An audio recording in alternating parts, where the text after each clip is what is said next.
Hello दोस्तों, good morning. कैसे हैं आप सब। तो आज हम 6 अक्टूबर की करंट अफेयर पढ़ने वाले हैं और आज के जो भी इम्पोर्टेंट क्वेश्चन होंगे उनके बारे में हम जानेंगे। इसकी जो पीडीएफ है वो आपको टेलीग्राम चैनल सीटी करंट अफेयर पर मिल जाएगी। जो टेलीग्राम चैनल का नाम है सीटी करंट अफेयर, आपको वहाँ पर इसकी पीडीएफ मिल जाएगी। और साथ ही साथ में जो वीडियो का डिस्क्रिप्शन है, आप वहाँ से पूरे मंथ की या पूरे के पूरे अक्टूबर मंथ की करंट अफेयर डाउनलोड कर सकते हैं। तो जो भी आज के इम्पोर्टेंट क्वेश्चन बनते हैं उनको हम देखते हैं। देखिए, पहला क्वेश्चन देखते हैं। विश्व के सबसे बड़े खादी राष्ट्रीय ध्वज यानी जो फ्लैग होता है, तो फ्लैग का उद्घाटन किस राज्य या यूनियन टेरिटरी में हुआ है। तो ये जो विश्व का सबसे बड़ा राष्ट्रीय ध्वज है या नेशनल फ्लैग है, इसका जो उद्घाटन है यह जो है लद्दाख राज्य में इसका उद्घाटन हुआ है। जो लद्दाख केंद्र शासित प्रदेश है उसमें इसका उद्घाटन किया गया है। आप यहाँ पर देख सकते हैं इसका जो आकार है वो काफ़ी बड़ा है। तो world's largest khadi national flag unveiled in Leh. तो हम जानते हैं कि जो लद्दाख है इसमें दो ज़िले हैं, एक तो है लेह और एक दूसरा है कारगिल। तो जो लद्दाख का लेह ज़िला है उसमें इस राष्ट्रीय ध्वज का उद्घाटन किया गया है। और जो लद्दाख के, आप यहाँ पर देखिए, जो लद्दाख के उपराज्यपाल हैं आर के माथुर, उन्होंने इसका अनावरण किया है। ठीक है, अगर हम इसकी लंबाई की बात करें तो इसकी लंबाई है 225 फीट, चौड़ाई है इसकी 150 फीट और इसका जो वजन है वो लगभग 1000 किलोग्राम है। तो आप समझ सकते हैं कि ये जो यहाँ पर जो राष्ट्रीय ध्वज फहराया गया है इसका मतलब किस तरह से ये फहराया गया होगा। ठीक है, ये जो फैक्ट हैं ये आपको याद नहीं करने हैं, खाली आपको ये याद करना है कि ये जो राष्ट्रीय ध्वज है इसका उद्घाटन कहाँ पर किया गया है और इसका उद्घाटन किसने किया है। ठीक है, आर के माथुर, लद्दाख। तो आपको ये केवल दो फैक्ट याद करने हैं। चलिए हम लद्दाख के बारे में जान लेते हैं। लद्दाख आप यहाँ पर देख सकते हैं, ये है लद्दाख और जिसकी राजधानी क्या है, लेह। इसके दो ज़िले हैं, लेह और कारगिल। और ये जो है एक केंद्र शासित प्रदेश है। यहाँ के उपराज्यपाल हैं राधा कृष्ण माथुर और इसकी स्थापना हुई थी 31 अक्टूबर 2019 को। और यहाँ पर केवल एक ही राष्ट्रीय उद्यान है जिसका नाम है हेमिस नेशनल पार्क। चलिए हम जो लद्दाख है, लद्दाख की हाल ही की योजना के बारे में जान लेते हैं। लद्दाख में हाल ही में यूनटैब योजना शुरू की गई थी और यहाँ पर पानी माह अभियान भी चलाया गया था। और बाकी जो आप यहाँ पर देख सकते हैं लद्दाख के बारे में, ये काफ़ी इंपॉर्टेंट क्वेश्चन है, तो आप इनको पढ़ लीजिए। अगला क्वेश्चन देखते हैं। उत्तर प्रदेश की एक जिला एक उत्पाद योजना की नई ब्रांड एम्बेसडर कौन बनी है। तो उत्तर प्रदेश राज्य की एक योजना है जिसका नाम है एक जिला एक उत्पाद योजना। तो ये जो उत्तर प्रदेश की सरकार के द्वारा ये योजना चलाई गई है, वन डिस्ट्रिक्ट वन प्रोडक्ट। तो इस योजना का ब्रांड एम्बेसडर किसको बनाया गया है। तो इस योजना की ब्रांड एम्बेसडर बनी है कंगना रनौत। ठीक है, इसमें यही फैक्ट आपको याद करना है और कुछ भी आपको याद करने की आवश्यकता नहीं है। ठीक है, चलिए हम उत्तर प्रदेश के बारे में जान लेते हैं। आप यहाँ पर देख सकते हैं ये है उत्तर प्रदेश और यह नेपाल के साथ में अपनी सीमा साझा करता है। साथ ही साथ में यह 8 राज्यों के साथ में अपनी सीमा साझा करता है।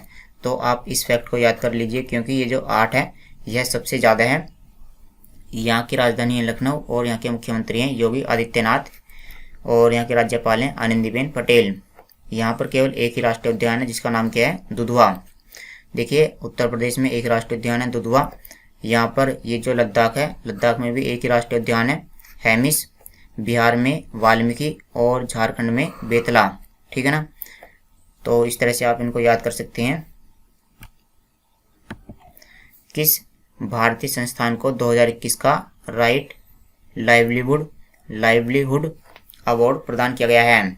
तो आप यहाँ पर देख सकते हैं राइट लाइवलीहुड अवार्ड 2021। तो हमें जो भारतीय संस्थान है या जो भारतीय ऑर्गेनाइजेशन है उसका हमें नाम बताना है। आप यहाँ पर देखिए, legal initiative for forest and environment. तो ये भारतीय संस्थान है जिसको 2021 का राइट लाइवलीहुड अवार्ड दिया गया है। इसको हम शॉर्ट में बोलेंगे लाइफ। ठीक है, तो आपको ये नाम केवल याद होना चाहिए, बाकी इसमें कुछ भी याद करने की आवश्यकता नहीं है। बाकी ये जो अवार्ड है यह 4 व्यक्तियों को दिया गया है, 4 संस्थाओं को। 3 तो इसमें आदमी ये वाले हैं जिनका आपको नाम याद करने की आवश्यकता नहीं है। ये केवल उन्हीं व्यक्ति के लिए हैं जो केवल पीडीएफ को पढ़ते हैं तो ठीक है ना, उनका टाइम वेस्ट ही होगा इसमें पढ़ करके। तो 3 तो ये व्यक्ति हैं जिनका हमें नाम याद नहीं करना है। बाकी जो भारतीय संस्थान है इसका नाम हमें याद होना चाहिए, लाइफ है। और इसके बारे में यहाँ पर सारी जानकारी दी गई है कि इसमें कितने रुपए का पुरस्कार दिया जाता है, और ये जो पुरस्कार दिया जाता है इसकी स्थापना किसने की थी वो इसमें यहाँ पर बताया गया है। ये हमें याद नहीं करना है, ठीक है। मैं आपको फिर से बता देता हूँ, ये हमें याद नहीं करना है। बाकी हमें लाइफ के बारे में पता होना चाहिए, और इसकी फुल फॉर्म क्या है, legal initiative for forest and environment, ठीक है। चलिए आगे चलते हैं। किस केंद्रीय मंत्री ने अमृत ग्रैंड चैलेंज प्रोग्राम, जिसका नाम दिया गया है जन केयर, ठीक है, एक प्रोग्राम है जिसका नाम क्या है जन केयर, और प्रोग्राम का नाम क्या है अमृत ग्रैंड चैलेंज, यानी यहाँ पर किसी को चैलेंज किया गया है। तो ये जो प्रोग्राम है यह किसके द्वारा लॉन्च किया गया है, केंद्रीय मंत्री का हमें नाम बताना है। तो केंद्रीय मंत्री का नाम है जितेंद्र कुमार। तो इन्होंने ये जो प्रोग्राम है इसको लॉन्च किया है, और इसमें किसको चैलेंज करने की बात कही है। इन्होंने जो है इस चैलेंज में क्या किया जाएगा, इस प्रोग्राम में क्या किया जाएगा, इसमें 75 ऐसे स्टार्टअप की खोज की जाएगी जो स्वास्थ्य क्षेत्र में अच्छा कार्य कर रहे हैं, ठीक है। इसमें 75 स्टार्टअप यानी 75 ऐसी कंपनियों की खोज की जाएगी जो स्वास्थ्य क्षेत्र में अच्छा कार्य कर रहे हैं, ठीक है। ये क्वेश्चन बस इतना ही है, आपको ये फैक्ट याद करना है, डॉक्टर जितेंद्र कुमार जन केयर, ठीक है। आगे चलते हैं। भारत और किस देश के बीच में मित्र शक्ति 2021 का आयोजन किया जाएगा। तो ये एक एक्सरसाइज है जो भारत और श्रीलंका के बीच में आयोजित की जाती है। इसका नाम क्या है, मित्र शक्ति, क्योंकि ये जो एक्सरसाइज है यह 2021 में होने वाली है, तो यहाँ पर 21 ऐड कर दिया गया है, ठीक है। इसका इस साल 8वां संस्करण होने वाला है, तो आप इस फैक्ट को याद कर लीजिए, 8th एडिशन, 8वां संस्करण।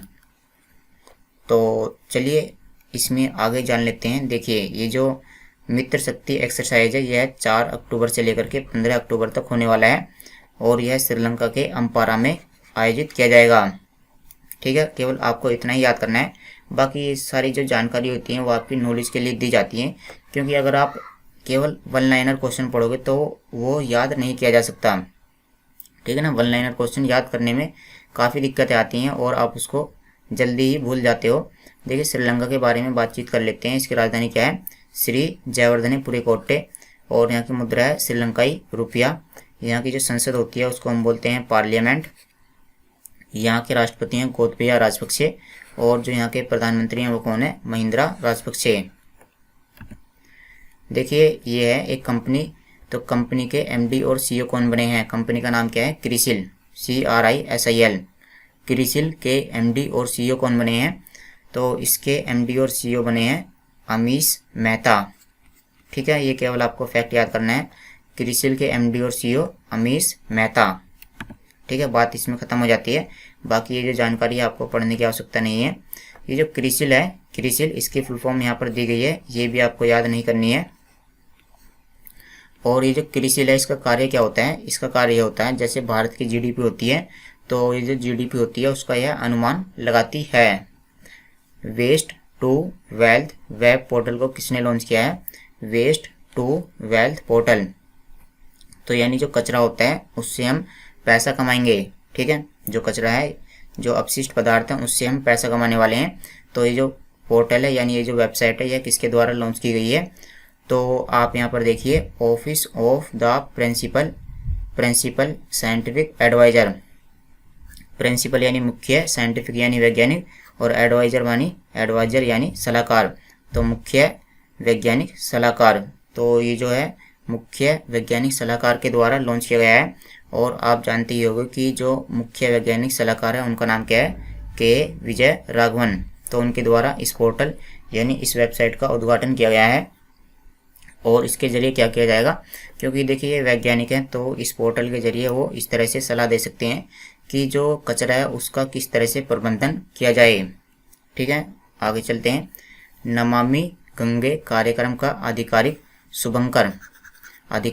शुभंकर किसे घोषित किया गया है, तो आप यहाँ पर देख सकते हैं यह नमामि गंगे कार्यक्रम जो केंद्र सरकार के द्वारा 2014 में शुरू किया गया था। और ये जो नमामि गंगे कार्यक्रम है इसका उद्देश्य था कि जो गंगा है उसकी साफ सफाई की जाए। तो इसके आधिकारिक शुभंकर कौन बने हैं, तो इनका नाम है चाचा चौधरी। ठीक है, इनका नाम क्या है, चाचा चौधरी। तो इनको नमामि गंगे कार्यक्रम का आधिकारिक शुभंकर घोषित किया गया है। तो आपको याद तो केवल इतना ही करना है एग्जाम के लिए, बस यही काफ़ी है, और बाकी इसमें ये चीज़ें पढ़ सकते हैं।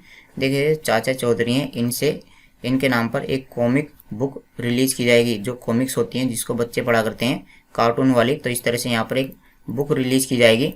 और शुभंकर का मतलब क्या होता है, शुभंकर का मतलब जिस तरह से कोई अगर हम कार्य स्टार्ट करते हैं तो कार्य की शुरुआत में हम क्या करते हैं कि जैसे हम उसका पूजन करते हैं जिससे कि जो कार्य है वो सही तरीके से हो जाए, तो उसी तरह से ये शुभंकर है। और इसका मतलब भी यही होता है कि जो कार्य है वो हमारा शुभ शुभ हो।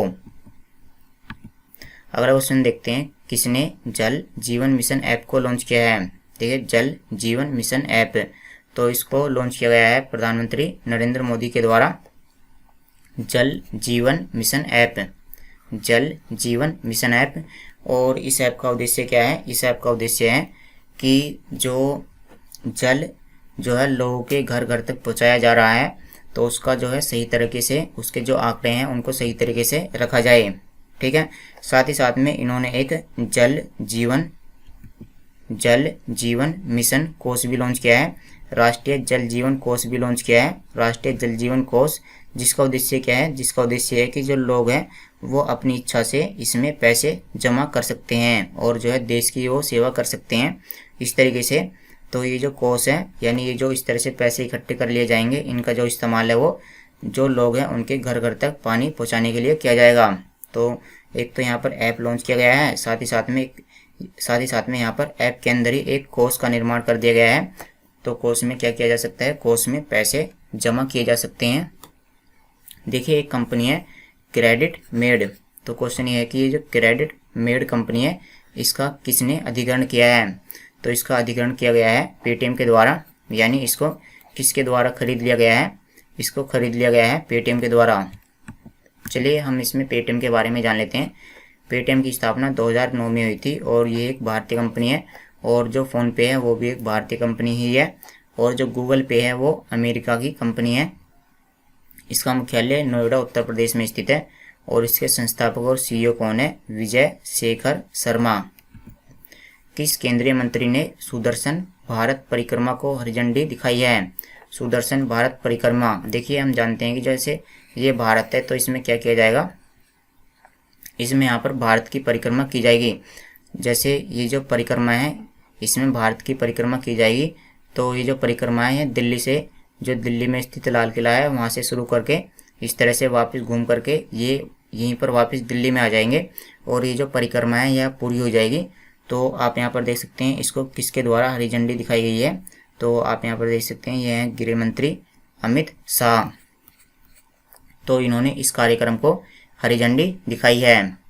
तो आप यहाँ पर देख सकते हैं, यहाँ पर जो ब्लैक कैट कमांडो है ये कौन है, ब्लैक कैट कमांडो, और इन्हीं को हम बोलते हैं नेशनल सिक्योरिटी गार्ड। तो जो नेशनल सिक्योरिटी गार्ड वाले जो यहाँ पर जो पुलिसकर्मी या जो सिपाही होते हैं उन्हीं को ही हम बोलते हैं ब्लैक कैट कमांडो। तो ये जो ब्लैक कैट कमांडो हैं ये इस तरह से पूरे भारत की परिक्रमा करके वापस आ जाएंगे। तो इसमें ये दो फैक्ट आपको याद करने हैं, दिल्ली से ये शुरू होने वाली है, दिल्ली के लाल किला से, और साथ ही साथ में दिल्ली में ही ख़त्म हो जाएगी, दिल्ली में पुलिस स्मारक में यह ख़त्म हो जाएगी। बाकी ये जो यहाँ पर जानकारी है कि कितने राज्य से ये होकर जाने वाली है ये आपको याद नहीं करनी है। यहाँ पर आपको जो अमित शाह हैं इनका नाम आपको याद करना है। विश्व पर्यावरण दिवस 2021 कब मनाया जा रहा है, तो विश्व पर्यावरण दिवस 2021 यह 4 अक्टूबर को मनाया जा रहा है। और पर्यावरण का मतलब क्या है, यहाँ पर पर्यावरण का मतलब है इस तरह से अच्छे से घर बनाना। ठीक है, इसकी हम थीम जान लेते हैं। इसकी थीम है accelerating urban action for a carbon free world. ठीक है, ये इसकी थीम है, तो आप इसको याद कर सकते हैं। और इसमें लास्ट क्वेश्चन देखते हैं, विश्व अंतरिक्ष सप्ताह 2021 कब से कब तक मनाया जा रहा है, तो क्वेश्चन ये भी इम्पोर्टेंट है। तो इसका जो आयोजन है यह 4 से लेकर के 10 अक्टूबर तक किया जा रहा है। और ये जो विश्व अंतरिक्ष सप्ताह है इसका उद्देश्य क्या है, इसका उद्देश्य है कि जो लोग हैं वो जो है अंतरिक्ष के प्रति क्या हो, जिज्ञासु हों, यानी अंतरिक्ष को जानने के प्रति अंतरिक्ष को वो जाने। और इसकी आप थीम देख सकते हैं, थीम काफ़ी इंपॉर्टेंट है इसकी, वोमेन इन स्पेस, यानी जो है स्पेस में वोमेन को भेजना चाहते हैं। तो इस तरह से ये इसकी थीम दी गई है। तो चलिए दोस्तों, फिर आज की वीडियो में इतना ही। Thanks for watching the video. कल मिलते हैं आपसे।